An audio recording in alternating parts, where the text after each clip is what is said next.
मैं सत्यवान आर्य, सहाचार्य, बाबू शोभाराम राजकीय कला महाविद्यालय अलवर। प्रिय विद्यार्थियों, आज हम भक्ति काल के कृष्ण मार्गी भक्त कवि, कृष्ण भक्ति के प्रतिनिधि कवि सूरदास जी की कविता को पढ़ेंगे। आशा आप ध्यान से सुनेंगे एवं समझेंगे। जसोदा हरि पालने झुलावे, हलरावे दुधरावे मल्हावे, जोई सोई कछु गावे। मेरे लाल को आऊ निंदरिया, काहे न आन सुआवे। तू काहे नहीं बेगी ही आवे, तो को कान बुलावे। कभू को पलक हरी मूंद लेत हैं, कभू को अधर फरकावें। सोवत जानी मौन हवे, के रही करी करी सैन बतावे। यही अंतर अकुलाई उठे हरि, जसुमती मधुरे गावे। जो सुख सूर अमर मुनि दुर्लभ, सो नंद भामिनी पावे। इस पद में सूरदास जी ने माँ यशोदा के वात्सल्य का वर्णन किया है। माँ यशोदा भगवान श्री कृष्ण को पालने में झुला रही हैं। वे कभी पालने को इलाती हैं, यानी पालने को झोंटा देती हैं, कभी वात्सल्य के आवेश में मुख चूम लेती हैं, दुलराने लगती हैं और मल्हाने कोई लोरी गाने लगती हैं। बस बालक को सुलाने के लिए थोड़ा बहुत जो भी मुंह में आता है गुनगुना रही हैं। गाते गाते कहती हैं कि अरे नींद आ, तू मेरे लाल, मेरे पुत्र, मेरे बेटे श्री कृष्ण को आकर सुला दे। अरे तू आकर मेरे लाल को सुलाती क्यों नहीं है? भला तू इतनी देर क्यों कर रही है? क्यों नहीं जल्दी से आ जाती? देख मेरा कन्हैया तुझे बुला रहा है, अब तो जल्दी आ जा। माँ के इस प्रकार गाने और नींद को बुलाने पर हरि कुछ लीला करते हैं और लीला भाव में ही कभी अपनी पलकों को बंद कर लेते हैं और कभी होंठ फड़फड़ाने लगते हैं। नींद में बालक दूध पीने का स्मरण कर होंठ फड़फड़ाने लगता है। ये बालक के भली प्रकार से सोने का भी एक लक्षण है। माँ देखती है कि बालक सो गया है, उसे सोया हुआ जानकर लोरी गाना बंद कर स्वयं तो मौन हो ही जाती है।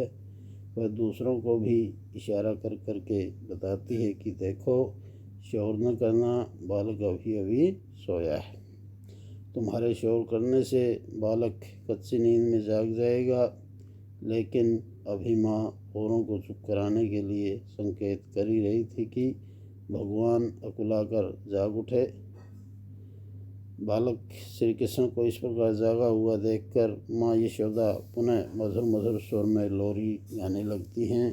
सूरदास कहते हैं कि इस प्रकार माँ यशोदा जिस वात्सल्य सुख का रोज रोज रसपान करती हैं, यह सुख तो देवताओं, देवाधिदेव और ऋषि मुनियों को भी दुर्लभ है, अप्राप्य है।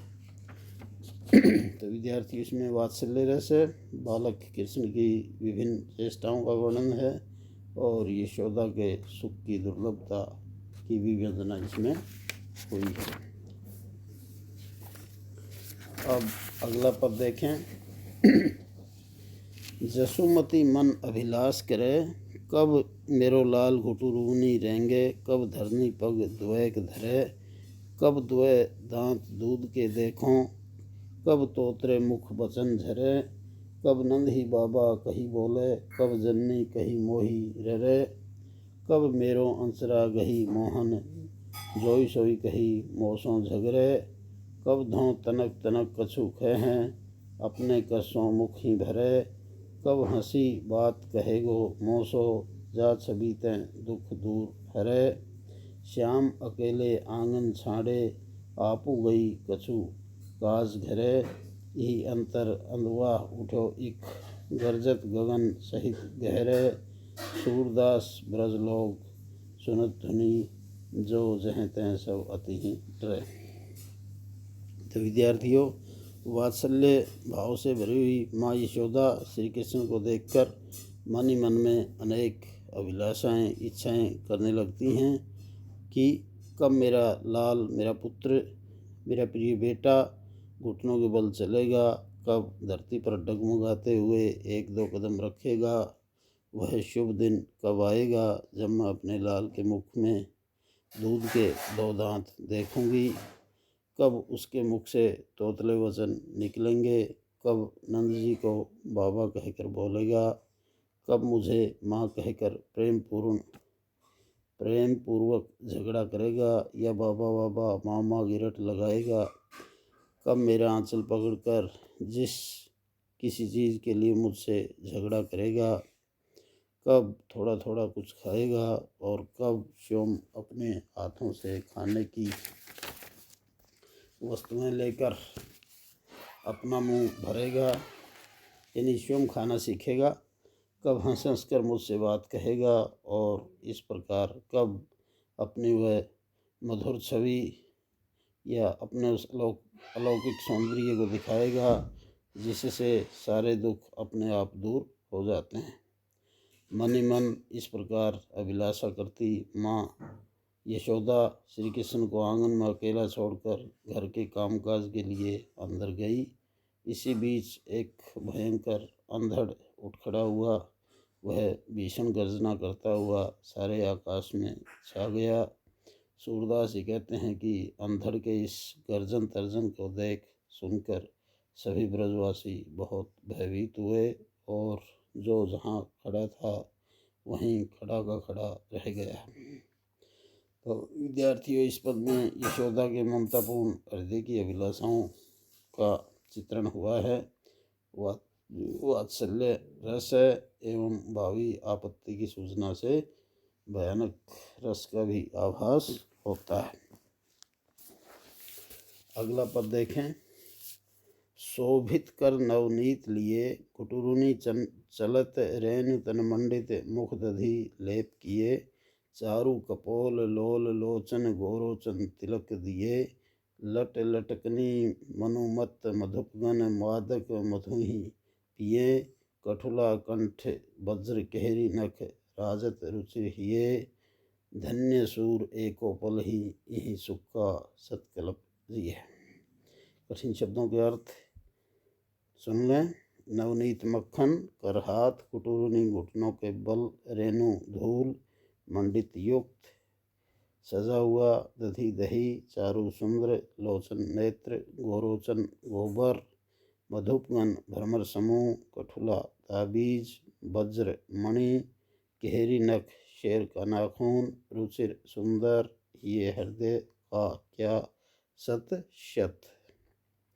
घुटनों के सहारे चलने वाले बालक कृष्ण के मनोहर रूप सौंदर्य का चित्रण करते हुए कवि सूरदास कह रहे हैं कि अपने हाथ में मक्खन लिए हुए बालक कृष्ण सुशोभित हो रहे हैं। घुटनों के सहारे चलने से उनका शरीर, हाथ, पैर आदि मिट्टी से युक्त हैं तथा मुख पर असावधानीवश मक्खन वाला हाथ फेरने के कारण मानो दही का लेप किया हुआ है। उनके गाल सुंदर तथा नेत्र चंचल हैं तथा माथे पर गोबर का टीका लगा हुआ है। घुटनों के बल चलने और उल्टे पृथ्वी की ओर झुके होने के कारण उनके माथे पर पड़ी केश लटें ऐसी लगती हैं मानो मुखकमल के सौंदर्य रूपी मादक मधु पीने के लिए मस्त बना भ्रमर समुदाय मंडरा रहा है। उनके गले में कठुला पड़ा है जिसमें मोती और शेर के नाखून जड़े हुए हैं। ये कठुला उनके हृदय पर सुशोभित हो रहा है। कृष्ण के इस रूप सौंदर्य को क्षण भर देखने का सुख भी धन्य है और बिना इसके सैकड़ों कल्पों तक जीवित रहने से भी भला क्या लाभ। तो इसमें बालक श्री कृष्ण के बाह्य सौंदर्य एवं मुद्रा का चित्रण किया गया है और इसमें भक्ति भावना प्रकट हुई है और उत्प्रेक्षा आदि अलंकारों का भी प्रयोग मिलता है।